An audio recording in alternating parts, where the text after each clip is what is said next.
নানা দেশের ঐতিহ্য, শিল্প ও লোকজ সংস্কৃতির নানা দিক দর্শনার্থীদের কাছে তুলে ধরার অন্যতম বর্ণিল আয়োজন পথ সাংস্কৃতিক উৎসব কার্নিভাল ডে কুলটুর। এই উৎসবের ২৭তম আসরে স্বাগতিক জার্মানি ছাড়াও বিশ্বের প্রায় নানা দেশের ৬৪টি দলের হয়ে ৪,০০০ শিল্পী ও কলাকুশলী অংশ নেন।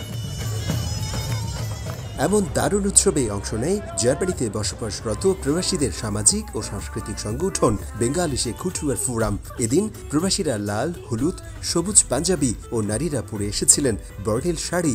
সেই সঙ্গে দেশীয় লোকজ সঙ্গীত ও নৃত্য প্রশংসা কুড়ায় লাখো দর্শকের। কার্নিভাল অসাম্প্রদায়িক, আমরা সবাই মিলে মিশে ধর্ম বর্ণ নির্বিশেষে একসাথে নাচি। বিভিন্ন দেশের সাথে আমরা বাংলাদেশ তাদের সাথে একসাথে যোগ হয়ে নিজেদের সংস্কৃতিকে বিশ্ব দরবারে উপস্থাপন করতে পারে, অবশ্যই আমরা আনন্দিত।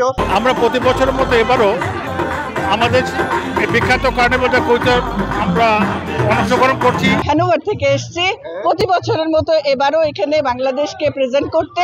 এই বছরের পথ সাংস্কৃতিক উৎসবটিতে ছিল বরাবরের মতোই কঠোর নিরাপত্তা ব্যবস্থা। সব ধরনের অপ্রীতিকর ঘটনা এড়াতে মোতায়েন ছিল নিরাপত্তা বাহিনীর কয়েক হাজার সদস্য। হাজার বছরের লোকজ সংস্কৃতি বাংলাদেশের অমূল্য সম্পদ।